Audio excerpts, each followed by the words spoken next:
Farmer MLC Bidar Shri Vijay Singh के 54वें जन्मदिन पर बसव कल्याण गवर्नमेंट हॉस्पिटल में फ्रूट्स तकसीम किए गए। मैं सैयद अजहरुद्दीन और आप देख रहे हैं HK24 न्यूज।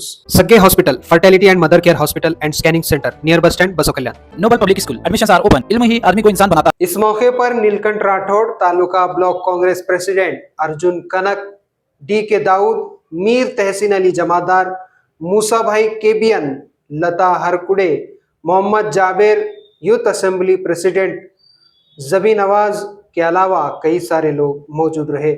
ನಮ್ಮೆಲ್ಲರ ನಾಯಕರಾಗಿರ್ತಕ್ಕಂಥ ಸನ್ಮಾನ್ಯ ಶ್ರೀ ವಿಜಯ್ ಸಿಂಗ್ ಸಾಹೇಬ್ರ 54ನೇ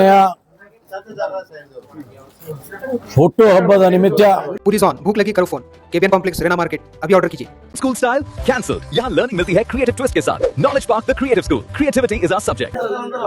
ಇವತ್ತು ನಾವು ಕಾಂಗ್ರೆಸ್ ಪಕ್ಷದ ಎಲ್ಲ ನಮ್ಮ ಹಿರಿಯ ಮುಖಂಡರು ಅವರ ಹುಟ್ಟುಹಬ್ಬದ ನಿಮಿತ್ತ ಇವತ್ತು ಸಾರ್ವಜನಿಕ ಆಸ್ಪತ್ರೆಗೆ ಬಂದು ರೋಗಿಗಳಿಗೆ ಹಣ್ಣು ವಿತರಣೆ ಮಾಡ್ತಕ್ಕಂಥ ಕಾರ್ಯಕ್ರಮವನ್ನು ಆಯೋಜಿಸಿದ್ದೇವೆ। ಈ ಸಂದರ್ಭದಲ್ಲಿ ನಮ್ಮ ನಾಯಕರಾಗಿರ್ತಕ್ಕಂಥ ಸನ್ಮಾನ್ಯ ಶ್ರೀ ವಿಜಯ್ ಸಿಂಗ್ ಸಾಹೇಬರಿಗೆ ಈ ಕ್ಷೇತ್ರದಲ್ಲಿ ವಿಧಾನ ಪರಿಷತ್ತಿನ ಸದಸ್ಯರಾಗಿ ಮತ್ತು 2023ರ ಚುನಾವಣೆ ನಂತರವೂ ಕೂಡ ಸತತವಾಗಿ ಈ ಕ್ಷೇತ್ರದಲ್ಲಿ ಓಡಾಡಿ ಅನೇಕ ಅಭಿವೃದ್ಧಿ ಕಾರ್ಯಕ್ರಮಗಳನ್ನು ಇವತ್ತು ಮಾಡ್ತಾ ಇದ್ದಾರೆ। ನಾನು ಈ ಸಂದರ್ಭದಲ್ಲಿ ಅವರಿಗೆ ನಮ್ಮ ಪಕ್ಷದ ಪರವಾಗಿ ಶುಭಾಶಯಗಳನ್ನು ಕೋರ್ತೇನೆ। ಮತ್ತು ಅವರು ವಿಧಾನ ಪರಿಷತ್ತಿನ ಸದಸ್ಯರಾಗಿ ಹಲವಾರು ಅಭಿವೃದ್ಧಿ ಕಾರ್ಯಕ್ರಮಗಳನ್ನು ಮಾಡಿದ್ದಾರೆ। ಇವತ್ತು ಹೈಮಾಸ್ಟ್ ಇರ್ಬೋದು, ಚರಂಡಿ ಇರ್ಬೋದು, ರಸ್ತೆ ಇರ್ಬೋದು, ಅನೇಕ ನಾಗರಿಕ ಮೂಲಭೂತ ಸೌಕರ್ಯಗಳನ್ನು ಬಸವ ಕಲ್ಯಾಣ ಕ್ಷೇತ್ರಕ್ಕೆ ಒದಗಿಸಿಕೊಟ್ಟಿದ್ದಾರೆ।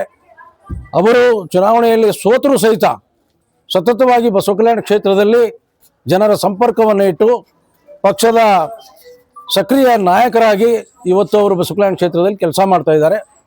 ಇವತ್ತು ನಾನು ನಮ್ಮ ಸರ್ಕಾರ ಬಂದ ನಂತರ ಅವರು ಒಂದು ಉದಾಹರಣೆಗೆ ಹೇಳಬೇಕು ಅಂದರೆ ಈ ಬಸವ ಕಲ್ಯಾಣ ಆಸ್ಪತ್ರೆಗೆ 150 ಬೆಡ್ಡು, ಈಗಾಗಲೇ 150 ಬೆಡ್ ಎಕ್ಸಿಸ್ಟಿಂಗ್ ಇದೆ, ಇನ್ನೂ ಹೆಚ್ಚಿನದಾಗಿ 150 ಬೆಡ್ಡಿನ ಆಸ್ಪತ್ರೆಯನ್ನು ಮಂಜೂರಾತಿ ಮಾಡಿದ್ದಾರೆ। ಜಿಲ್ಲಾ ಆಸ್ಪತ್ರೆಯಾಗಿ ಬಸವ ಕಲ್ಯಾಣ ಆಸ್ಪತ್ರೆಗೂ ಕೂಡ ಮೇಲ್ದರ್ಜೆಗೇರಿಸಿದ್ದಾರೆ।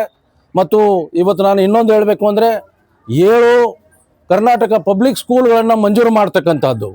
ಈ ಸಚಿವ ಸಂಪುಟದಲ್ಲಿ ಅನೇಕ ಸಚಿವ ಸಂಪುಟದ ಸದಸ್ಯರು, ಮಂತ್ರಿಗಳು ಅವರ ಒಡನಾಡಿಯಾಗಿರುವುದರಿಂದ ಇವತ್ತು ಬಸವ ಕಲ್ಯಾಣ ಕ್ಷೇತ್ರದಲ್ಲಿ ಅವರು ಸಾಕಷ್ಟು ಅಭಿವೃದ್ಧಿ ಕೆಲಸಗಳನ್ನು ಮಾಡ್ತಾ ಇದ್ದಾರೆ। ಮತ್ತು ನಮ್ಮ ಪಕ್ಷದಲ್ಲಿ ಇವತ್ತು ಅವರು ಎಲ್ಲರಿಗೂ ಸಹಕಾರ ಮಾಡಿಕೊಂಡು ಎಲ್ಲರ ಜೊತೆಗೆ ಕೂಡಿಕೊಂಡು ಮುನ್ನಡೆಸ್ತಕ್ಕಂಥ ಕೆಲಸ ಇವರು ಇವತ್ತು ಮಾಡ್ತಾ ಇದ್ದಾರೆ। ಇನ್ನೂ ಹಲವಾರು ಅಭಿವೃದ್ಧಿ ಕಾರ್ಯಕ್ರಮಗಳನ್ನು ಅವರು ಸರ್ಕಾರ ಮಟ್ಟದಲ್ಲಿ ಪ್ರಸ್ತಾವನೆಗಳನ್ನು ಸಲ್ಲಿಸಿದ್ದಾರೆ। ಇವತ್ತು ಹುಲ್ಸೂರು ಪಟ್ಟಣದಲ್ಲಿ ಪ್ರಜಾಸೌಧ ಆಗಿರ್ಬೋದು, ಮತ್ತು ಇವತ್ತು ಶಿವಾಜಿ ಪಾರ್ಕ್ನಲ್ಲಿ 150 1.5 ಕೋಟಿ ಅನುದಾನ ಕೊಟ್ಟು ಇವತ್ತು 2.5 ಕೋಟಿ ಅನುದಾನವನ್ನು ನೀಡಿ ಇವತ್ತು ಭವ್ಯವಾದಂಥ ಒಂದು ಕಟ್ಟಡವನ್ನು ತಾವೆಲ್ಲ ಕಾಣ್ತಾ ಇದ್ದೀರಿ। ಮತ್ತು ಅನೇಕ ಅಭಿವೃದ್ಧಿ ಕಾರ್ಯಕ್ರಮಗಳು, ಇಂಥ ಹಲವಾರು ಅಭಿವೃದ್ಧಿ ಕಾರ್ಯಕ್ರಮಗಳನ್ನು ಅವ್ರು ಮಾಡ್ತಾ ಇದ್ದಾರೆ। ಅವರಿಗೆ ದೇವರು ಆರೋಗ್ಯ ಆಯುಷ್ಯವನ್ನು ಕೊಡಬೇಕು ಮತ್ತು ಮುಂಬರ್ತಕ್ಕಂಥ ದಿನಗಳಲ್ಲಿ ಅವರಿಗೆ ಅಧಿಕಾರವನ್ನು ಸಿಗ್ತಕ್ಕಂಥದ್ದು ಸಿಗಬೇಕು ಅಂತ ನಾನು ನಿಮ್ಮೆಲ್ಲರ ಪರವಾಗಿ ನಾನು ಪ್ರಾರ್ಥನೆಯನ್ನು ಮಾಡ್ತೇನೆ। ಜೈ ಹಿಂದ್। आज के लिए इतना ही, मिलते हैं एक नई न्यूज के साथ। अगर आप इस चैनल पर नए हैं तो चैनल को सब्सक्राइब जरूर करें, और आप अगर फेसबुक और इंस्टाग्राम पर देख रहे हैं तो फॉलो जरूर करें।